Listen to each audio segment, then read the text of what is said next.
O governo da presidente Dilma decidiu colocar um pé no freio no Minha Casa Minha Vida, enquanto não colocar em dia as dívidas que tem com as construtoras. Qual é o tamanho do problema no Rio Grande do Norte?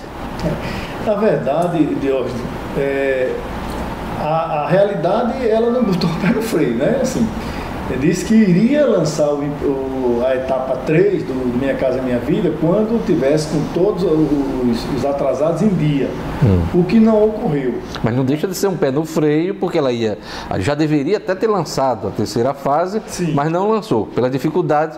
A gente fala o pé no freio, é exatamente esse... Está anunciado para o dia 10 de setembro próximo agora, esse lançamento. O setor está preocupado porque as dívidas não foram totalmente zeradas, né? Havia um compromisso que as dívidas antigas seriam zeradas em 15 de agosto, que não foi cumprido. Saiu agora uma parte, dia 3. Dia 3 de setembro. 3 de setembro saiu uma parte dessa dívida. E a dívida nova que foi gerada a partir de 1º de julho, né, que deveria estar sendo paga ao longo do mês de agosto, essa não foi paga. Tá? Então, em todo o Brasil, a gente tem escutado depoimentos de colegas que estão em situação muito difícil, porque inclusive apostaram que esse compromisso que foi firmado em 30 de junho lá em Brasília ia ser cumprido, ia ser honrado. E voltaram a imprimir um ritmo mais forte em suas obras, né? Até voltando a readmitir pessoal, contratando serviços, fechando compra de materiais, e agora estão em dificuldade, porque está chegando essas faturas e eles não estão tendo condições. Mas o senhor acredita que essa data estabelecida pelo governo para lançar a terceira fase do Minha Casa Minha Vida, faixa 1, né? Isso. Eu até queria que o senhor explicasse a diferença. Quer dizer, vai ser mantida diante desse quadro aí caótico? Ninguém sabe o que é que o governo diz uma coisa e recua. Recua do recuo. É verdade.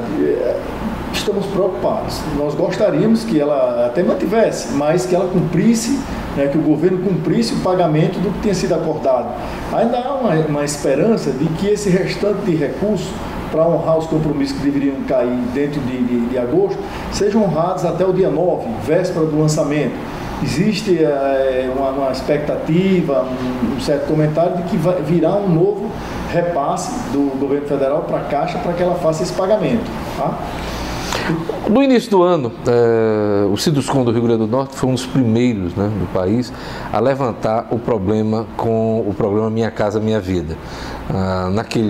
Naquela ocasião, o estoque da dívida do Ministério das Cidades, via Caixa Econômica, com as construtoras, batia a casa aí dos 15, 20 milhões de reais. De lá para cá, o que é que ocorreu, Carlos? É verdade.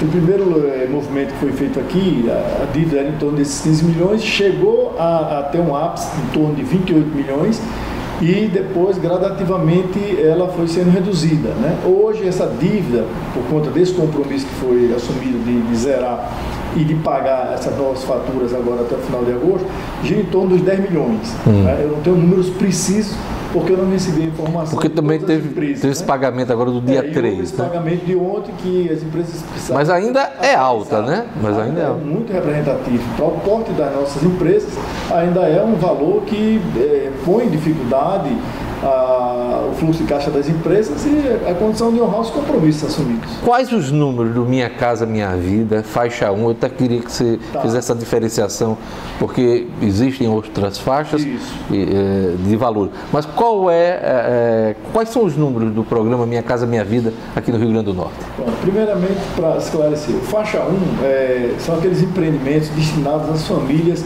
com renda mensal, renda familiar até R$ 1.600. Tá? Esse é o investimento social do governo, esse é o né? investimento social onde há um componente de subsídio muito forte do Orçamento Geral da União, do OGU. Isso é que está impactando exatamente nesse para as famílias de baixa renda, baixa renda, exatamente. E contempla também pessoas que moram em áreas de risco, né? Que moram em favelas, assentamentos, áreas sujeitas a inundações, a desmoronamentos, etc. Né? Parte vai pela renda e parte vai por essa questão de fragilidade social. Perfeito. As outras faixas do Minha Casa Minha Vida, faixa 2 e faixa 3, aí seria para famílias que recebem de 1.600 a 3 salários, né? E entre 3 salários desculpe, 3 salários não. Entre 3 salários, que é R$ 1.600, e 6 salários, e de 6 salários a 10 salários, tá? Então, aí tem os limites de valor do imóvel. Mas eu lhe pergunto, essas faixas de Minha Casa faixa 2, faixa 3, estão preservadas desta crise?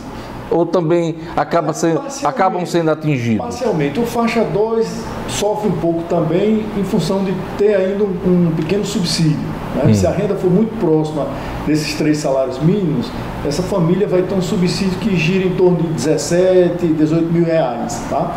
Na compra do imóvel, que vai até 85 mil aproximadamente. Então, do valor do imóvel, se ele pegar o subsídio pleno, cai para 68 aproximadamente o valor de financiamento. Ainda tem uma ajuda do governo federal. Ainda teria essa componente aí de subsídio, que em função da dificuldade de caixa do governo, está tendo também, segundo comentários de colegas que atuam nessa faixa, dificuldade de contratar novos empreendimentos.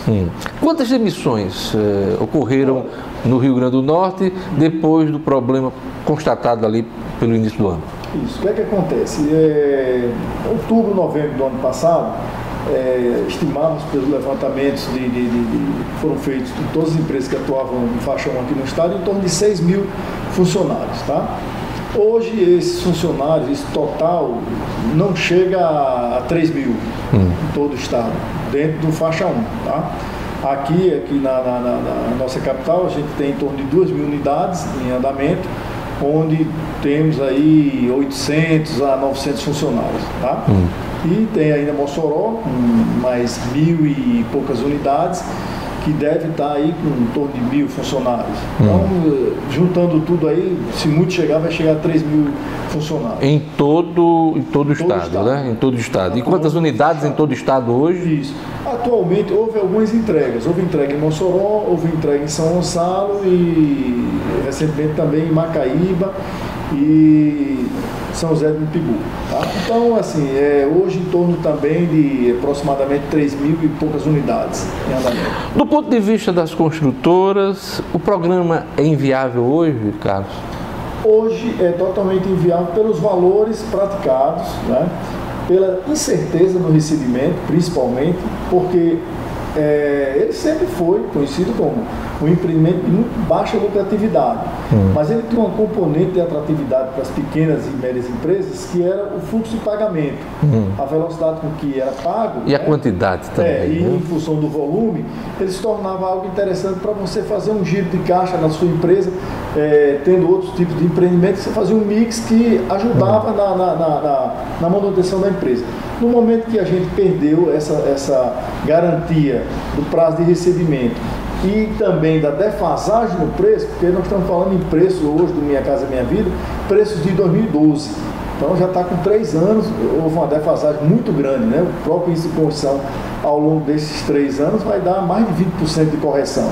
Então, esse lançamento do fase 3 com certeza vai vir com novos valores, até porque tem outra componente também, que é o cumprimento da norma de desempenho, que vai ser exigido e a gente ainda não sabe em que itens eles vão exigir esse cumprimento. Alguma construtora quebrou no Rio Grande do Norte por conta dessas dificuldades com Minha Casa Minha Vida? Quebrou, que eu falo no sentido, inviabilizou, fechou as portas e viabilizou a atividade?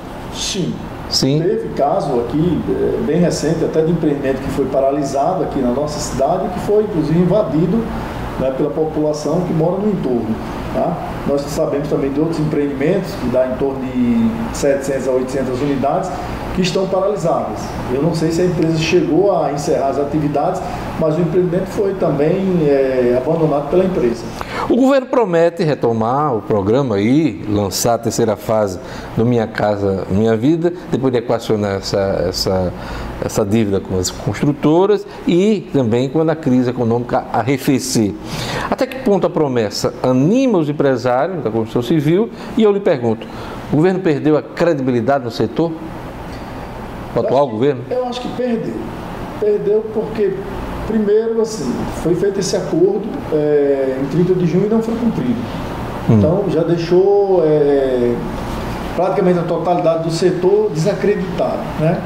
Então, pendurado na brocha, como se diz no setor da construção. Que ela construção. antes de lançar, ela conseguir reverter, zerando esse débito, para que ainda consiga alguma credibilidade. Não vai conseguir uma grande credibilidade no setor. Acho que muitas empresas que atuavam com esse tipo de empreendimento não vai, provavelmente, continuar. Mas o cenário é de incerteza na economia como um todo. Não é o governo que vai garantir que o mercado financeiro ou que a economia vá bem. A situação é muito complicada, afetando todos os setores.